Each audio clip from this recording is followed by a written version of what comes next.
Okay, hey everybody. I hope you're having a great weekend. I know that I am. Going to be drawing Cyclops today, and we're going to get to hang out for the next little bit, and I'm going to knock this out. Just adjusting my screen here so nothing pops on or gets weird or whatever. Um, this is a classic style, original X-Men Cyclops from Volume 1. So he's just going to be in a solid blue suit, yellow visor, yellow glove, and that's pretty much it. Just going to knock it out here and get this card ready to be inked and posted with this weekend's batch, which I have. For those of you that don't know, I've got a couple that I had to knock out and hold off on separately to get colored up and all that, and finally got all those done. With the webcomic and stuff coming up this week, it's going to be awesome. I have to announce that link and all that mess this week, so it's been busy. So I'm going to knock the rest of those cards out and get them back to you guys and start getting on a daily basis again and go from there. But I appreciate your patience on it. It is an absolute blast. And I had to get that comic out. And I have a couple of other projects that I'm hammering out as well to get moving. So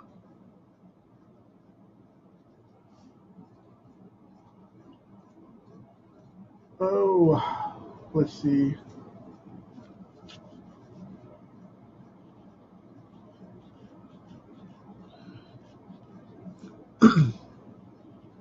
Right after Nightcrawler and Cyclops, let's see, Nightcrawler, Colossus, and then most likely Morph.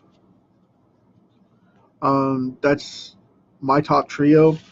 But if I get into Cyclops, he's one of my more favorite X-Men because of the fact that he's the leader and just one of the prominent characters in the book.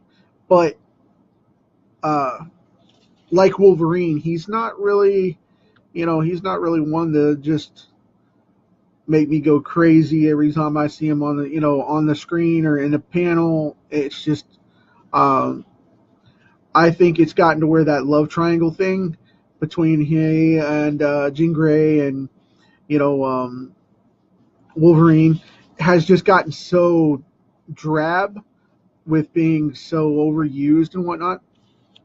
I just hit a burnout with them, and I'm glad to see that they're mixing things up in the team and whatnot. And I've been checking out the new books they've got going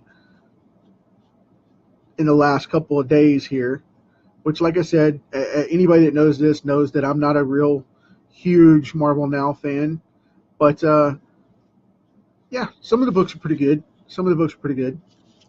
But I still have to get used to this adaptation of the modern X-Men team. Glad they're back to the blue and gold. They can have bigger teams that way and all that. But if you don't know who Cyclops is really and know his origin, he was a 16-year-old kid that was a late bloomer. He got his optic blast and went on the street. And Xavier found him and brought him into the school. And as he grew up there, he got authority and clout and was able to get in a better position and help him form the team. He was all about helping other mutants not suffer like he did. And that's where he comes from with his Boy Scout type of mentality and loyalty to the cause. It's because he was there, he was lonely, he was homeless, and left to the wayside. So that's why he acts the way he does and comes across the way he does. And I'm clutching in the shoulders here, kind of like he's hunkered down or pushed forward, because he made a quick turn in this shot, by the way. Not to get sidetracked, but just to let you guys know why he looks that way. Because some people will give me flack about the anatomy and whatnot. They'll be like, you put his shoulders too close, man. Well, if you look at the way his arms are turned and the way he's bent, this one fans out down this way, this one fans off this way. He made a quick jerk around, and there you go, and he's crunched down on the chest. Because this is more of that chest muscle rather than the pecs. This is this section right here flexing out more than the actual deltoid or anything like that from the shoulder itself. That's why I'll separate that off a little more.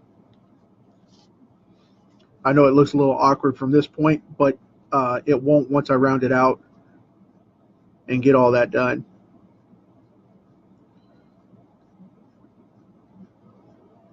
But like I said, though, I know somebody's going to give me business about that. They're going to ask about it. But that's okay. I like to be challenged, and because whenever I am, it pushes me to move forward for a better presentation. So I don't want people coming in and, telling me what to do, because I hate that.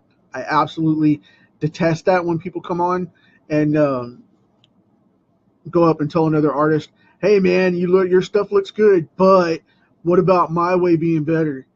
I just hate it when people do that, because I don't consider that a help at all.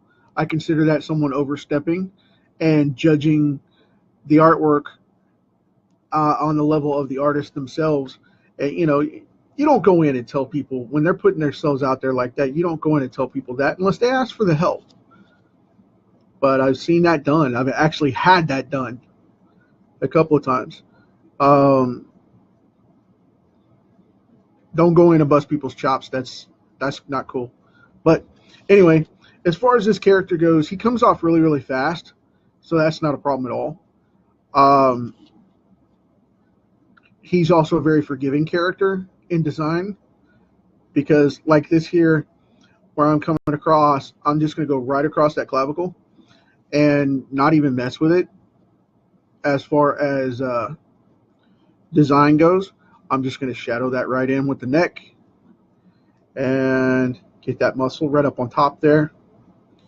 This is that rounded muscle right there on top of the shoulders that goes between the pecs and the lats in the back, which we would see just a little bit of that right here and right here, because of the angles of his arms being raised up.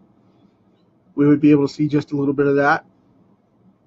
Not so much on this side, though, because of the fact that he's got his arm out.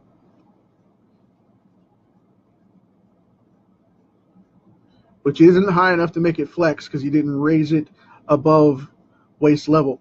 Anytime the arm, just so you know, if you're trying to figure this stuff out, anytime you raise the arm where the elbow point comes right there above the diaphragm, right here across the bottom of the ribs where the abs and the ribs meet, if the elbow goes up higher than that, then that muscle flexes up. And that's when you should show it extreme, or unless they're hunkered down, flexing, and this will bow out a little bit, but that's actually more lats than this muscle right up here. But just a little anatomy for you, just in case you're checking it out for that. But in the original X-Men run, from what I've heard, there were rumors that Cyclops was actually supposed to die, according to some stuff Stan Lee said, but then he changed his mind midstream and rewrote it once it took off, because this was supposed to be a series, right there at that zone where he was writing the Fantastic Four and all that, and then they had the publisher asked him to write a couple more and whatnot, and it took off. he had mentioned once that he was going to do that. I haven't confirmed that with him directly. Haven't had the pleasure, but yeah, I've heard on more than one occasion that Stan was rumored to want to kill Cyclops and kill him off and have him die facing Magneto. I found that fascinating as all get out. It even more so, that conspiracy theory stuff of rumors like that. It always makes me question, because if he did, and it did go that way in some alternate universe out there beyond us, if it did go that way, who would lead the X-Men at that point? Where would that title have gone? What would it be like now? Pretty intense to think about, actually. Pretty intense. So, but yeah, I'm a diehard fan for this character. I really like the series. I really like the character. The problem is it's gone so soap opera, melodrama type of storytelling that it makes it really hard to enjoy that book. From a classic hero villain type storyline, they never have the classic battles anymore. They always have something huge and epic, and it has to be huge, way beyond anything simple, and it just can't be a storyline for development and growth, because then it's got to be something really dramatic, and somebody's got to get an alien disease or something like that, because they pushed it so far. I would love to see them get the book back to principle and not necessarily reboot it. Please don't do that. But I would like to see them get it back to principle to where we actually get good stories. I guess actually is going to be the word of the afternoon. But sorry about that. I'd like to see them get to a point where we get more character development and more stories and new villains. Not everything has been made. Not everything has been done. Even though everybody says that every story has been written. Well, yeah, but if you keep pushing it and you keep growing it and developing it, or at least grow some of the other major characters to where they can develop up, I think it would be a keen move, because they would be able to get everything going on to where we would be able to make all that happen. So whenever all this stuff comes around, I'd like to see the Marvel Now shift and start pushing for that type of angle. We'll see what happens with it. You never know. I mean, they could definitely take it a positive direction and go back and reboot everything from ground zero and come out with something really, really cool. It's just this evolution for me didn't work quite as well. I'm one of the old guys that comes in and says, there's some cool stuff about this, but it's not at the point where it is for me to be a hardcore fan and pick it up every single issue and month. And they've gone back to the Disney model of disposable media, which is really, really tough on the industry as well, because disposable media leaves no room for collectability. But yet, in the contrast, it does because of the limited run of the original buy. So you got to make it a longevity thing and continuity thing to where the market's able to survive, but you got to moderate it to where people can get collectability and get back into these stories and see them as more than just a monthly magazine to throw away or to not bother buying. I mean, that's where digital is going to make a huge move in the next 3 to 5 years. I mean, it's just now in its infancy, where in marketing, I've worked with PDFs, downloads, ebooks, all that. It's been around for years, a good decade, with me working in internet marketing and stuff like that, and social media and whatnot. And I see stuff like that come out all the time. But digital comics are going to be monthly disposables, and we have to look at them from that perspective and start looking at resources and services and things like that. I've got a service coming out here shortly, and this isn't a plug for that. I mean, it's not even close to being ready yet.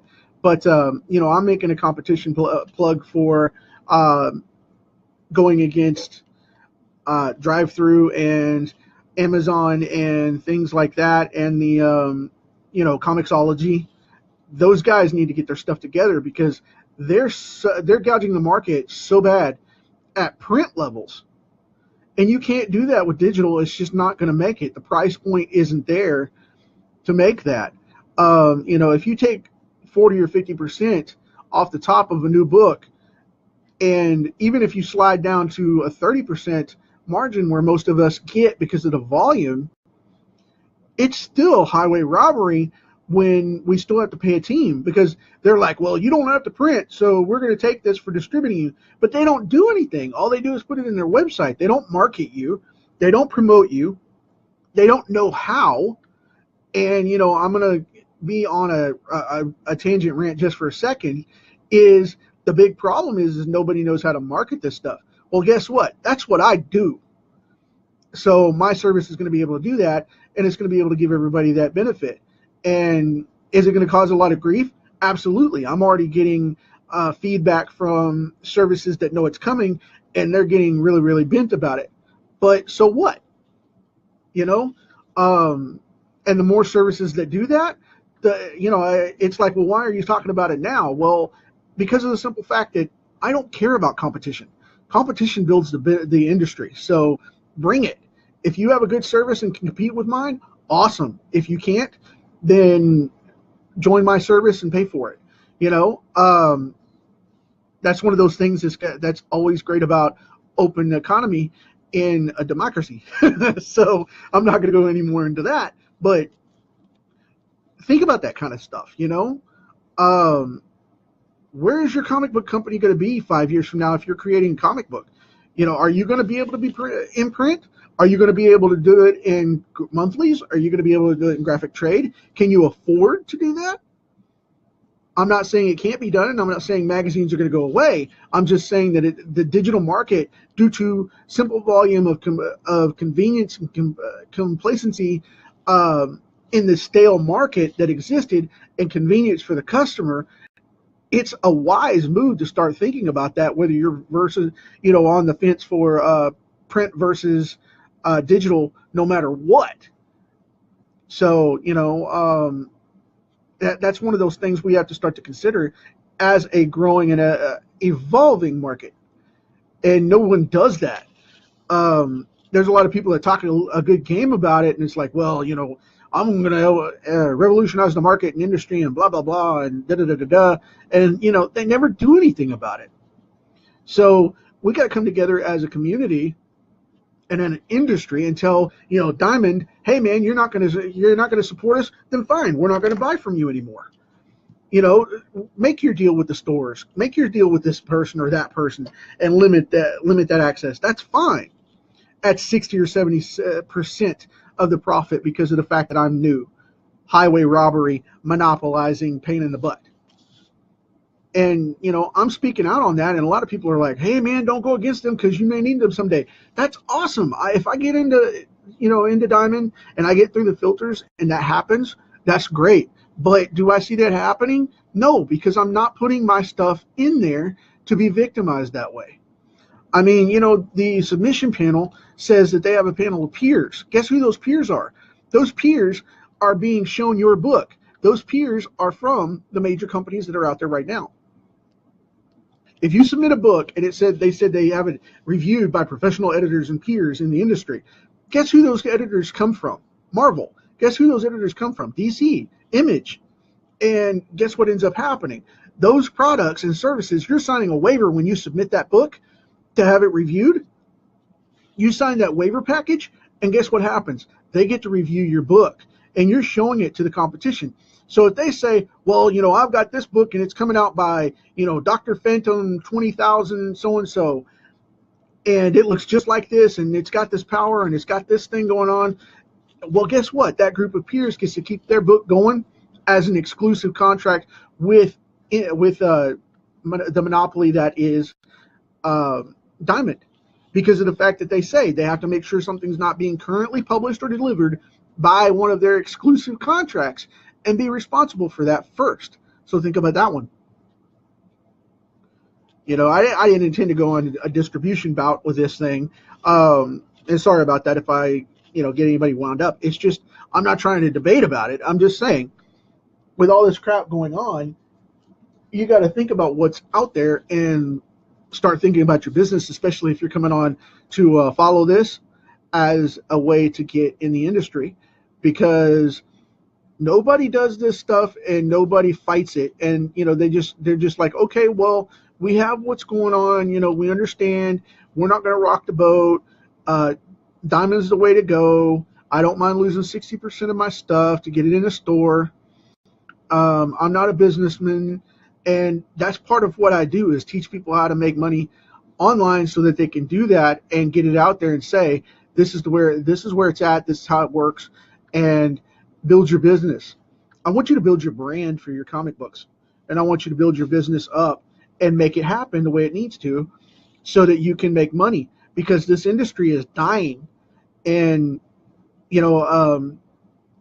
Disney owns everything right now for Marvel, and Warner Brothers owns everything for DC, and they're all moving adaptations versus comics to the films. And they're not just changing the properties, they're manipulating the properties.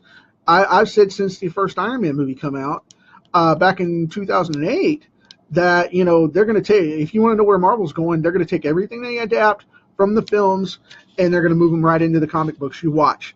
That's where they're going to model. Now they're going to test in the comic books and see what people are interested in, see how far they can push it beyond that to change up characters and make them adapt as well with the new books coming out. That's exactly what they did.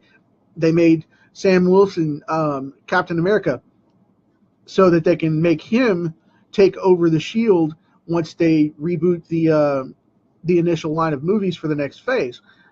After the Infinity War is over, where are they going to go with it? What are they going to do?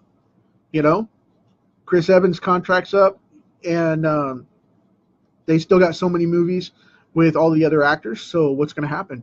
You got to think about that kind of stuff. Where's it going, and what's it going to happen with Iron Man and whatnot? And how are they going to keep these franchises moving forward? Well, they're going to evolve the characters, and they're going to change them up. So we have to think about that. But as an industry in a whole, we need to think community, not competition. Everybody's out there, well, I don't want to share my book, and I don't want to do this, and I don't want to do that, and I don't want to let anybody know about it or anything like that. And that's total backwards thinking for practical business, because you need to be out in the market and show you exist and show your book's coming, and get yourself a Patreon account and start promoting it. That's what I'm doing. I'm about to start getting all that stuff released and whatnot. And the first thing I'm going to be doing is this new webcomic, and it's going to be released through a Patreon, which it isn't about the money, it's about the access for me to be able to help you guys and share the behind the scenes of how to do all this stuff right. And that's something that I know how to do and I want to do, and I'll shut up bragging now, but that's pretty much where it's at. So it's all about the evolution of the industry, and nobody wants to back up and say, there's a monopoly problem, there is an isolation problem, there is an independent comic book problem where those voices aren't being heard. If you want proof of it, I'll give you a final note as proof of it real quick. Back in the 1930s and 40s, all the way up until the early 60s, there were over 80 comic book companies out there. Anybody that knows me knows I use Firestorm Comics. I've made a huge, massive universe out of my alternative timeline for Firestorm Comics, using my own creations, my own adaptations, and my own custom versions of my own characters, as well as my creator-owned stuff, as well as public domain characters, which I've converted into original adaptations to fit into my world and my universe. So back in the 30s, 40s, and 50s, there were thousands and thousands and thousands of characters that were never touched on or scathed.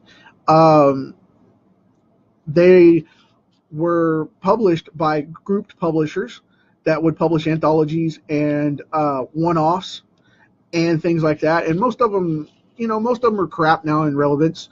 But the thing is this: the publishing companies that were back there, there were 80, almost 90 different publishers between America, Australia, England, and Canada.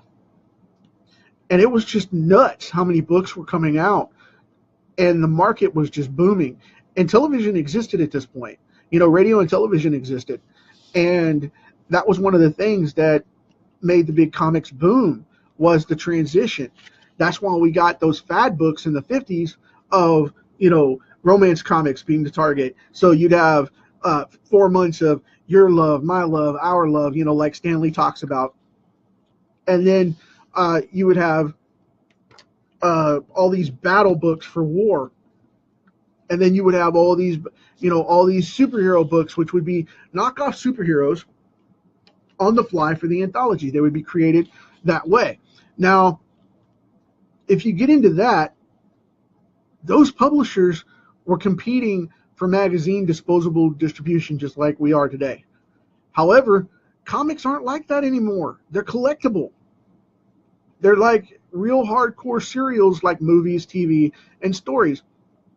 And a lot of this source material works for those other media outlets. We have to start looking at comics as something that is collectible again, that is not just a throwaway media, and that is just as passion-filled as the same thing that you would get from a novel. I mean, because that's exactly what it is. It's a novel in graphic form. So it's the best of both worlds of television and a novel in one shot. Think about that.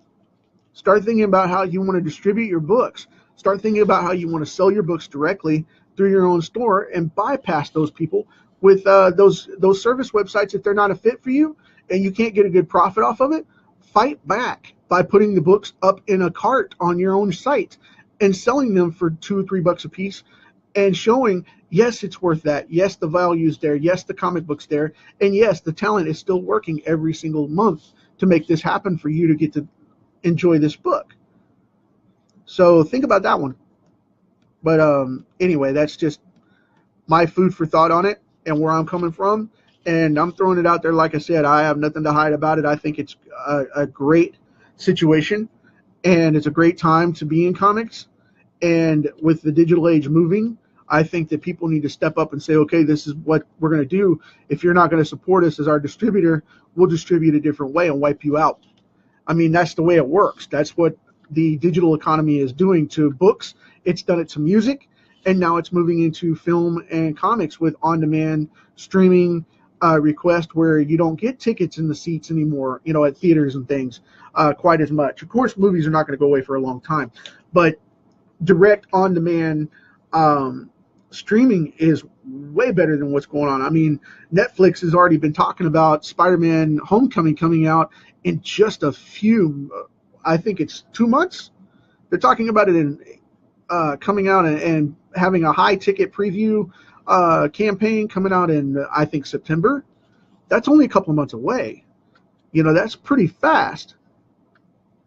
And they've already got the licensing to do that. And you got to think about where that's coming from and where it's going.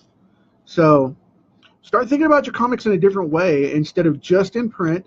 Not saying print's going to go away anytime soon. It's just think about how you're distributing your comic to get it out there on a monthly basis. Because how easy would it be to go in and print the book on a 3-issue basis as a graphic novel collection volume and put it out there digitally for those 3 individual months, then collect that, put it into a book, and then sell that book as a trade for a nice perfect bound or even hardcover type of volume, and then do that every 3 months. And then at the end of the year, you take them all down, put them into a massive collection, a deluxe collection, and move it into a deluxe volume. Think about that. Very, very simple stuff. So, I'm not just doing this for the artist growth. I'm doing it for, my love of the industry, period. So think about that one for a second and let that sit in. And we have Cyclops. Tomorrow, it being Sunday, we have Apocalypse. I'm not sure exactly how I'm going to lay this card out. I may do something special. It may be multi-card. I don't know yet. We'll see from there. But I'm going to round this guy out down here just a little bit. and then I'm going to go ahead and call it good. So we've been on for about 30 minutes now, and I don't want to keep you guys. I know you got family stuff over the weekend, so do I. And thank you so much for joining me. As always, I appreciate it. This is public. Be sure to share and like it, and share with your friends and whatnot. I'll be on tomorrow, and you guys can come on and check out the other card and see where we're going from there. And I'll have some, hopefully, some finished colored stuff for you too on the other cards that are a few days back. I'll start posting those so you guys can see the whole archive as to what we've got up to this point. And got plenty more to come. Thank you guys so much. Talk to you later.